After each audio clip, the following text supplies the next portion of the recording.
পেহেলগাঁও হামলার পর অপারেশন সিঁদুর অভিযান চালায় ভারত। তারপর পাল্টা গুলির লড়াই শুরু করে পাকিস্তান, কিন্তু তার বেশিরভাগ প্রত্যাহত করা গেলেও পাক গোলায় ক্ষতিগ্রস্ত হয়েছে সীমান্তের বেশ কিছু অঞ্চল। মৃত্যু হয়েছে সাধারণ মানুষের। শনিবার জম্মু ও কাশ্মীরের পৌঁছে ক্ষতিগ্রস্ত সেই পরিবারগুলির পাশে দাঁড়ালেন কংগ্রেস সাংসদ রাহুল গান্ধী। অপারেশন সিঁদুরের পর এই প্রথম কাশ্মীরের মাটিতে পা রাখলেন লোকসভার বিরোধী দলনেতা। শনিবার ক্ষতিগ্রস্ত পরিবার এবং স্থানীয় নাগরিক সমাজের সদস্যদের সঙ্গে সাক্ষাৎ করেন রাহুল। গোলাবর্ষণে ক্ষতিগ্রস্ত একটি গুরুদ্বার, মন্দির, মাদ্রাসা এবং একটি খ্রিস্টান মিশনারি স্কুল পরিদর্শন করেন।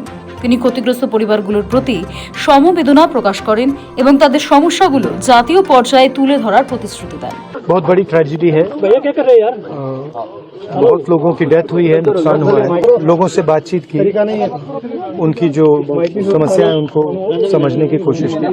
उन्होंने मुझे कहा है कि 2-3 चीजें नेशनल लेवल पे रेज करनी है, वो मैं रेज। এর আগে গত 25শে এপ্রিল জঙ্গি হামলায় আহতদের দেখতে শ্রীনগরে গিয়েছিলেন রাহুল গান্ধী। আর গত 7ই মে অপারেশন সিঁদুরের পর এই প্রথম কাশ্মীরের মাটিতে পা রাখলেন লোকসভার বিরোধী দলনেতা। এদিকে তৃণমূলের একটি প্রতিনিধি দলও কাশ্মীরে গিয়েছিলেন। পুঞ্চ, রাজৌরি সহ একাধিক জায়গায় পরিদর্শন করে তৃণমূলের সেই প্রতিনিধি দল। কথা বলেন স্থানীয়দের সঙ্গে, আশ্বাস দেন পাশে থাকার। গত 22শে এপ্রিল পেহেলগাঁওয়ের 26 জন নিরস্ত্রকে হত্যা করে লস্করের সঙ্গী সংগঠন TRF এর 4 জঙ্গি। তাদের পথ দেখিয়ে নিয়ে যায় কাশ্মীরের এক স্থানীয় জঙ্গি। এই হামলার জবাবে 7ই মে ভোররাতে অপারেশন চালায় ভারত। গুড়িয়ে দেওয়া হয় পাকিস্তান ও পিওকের 9টি জঙ্গি ঘাঁটি। এরপর ভারতের সীমান্তবর্তী রাজ্যগুলির জনবহুল এলাকা এবং সেনা ঘাঁটিকে লক্ষ্য করে হামলা চালায় পাকিস্তান। তাতে সবচেয়ে ক্ষতিগ্রস্ত হয় পুঞ্চ।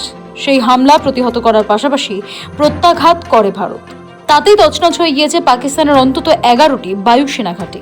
জানা গিয়েছে, ভারতীয় সেনার এ পর্যন্ত অভিযানে নিহত হয়েছেন 100 জনের বেশি জঙ্গি এবং 35 থেকে 40 জন পাক সেনা।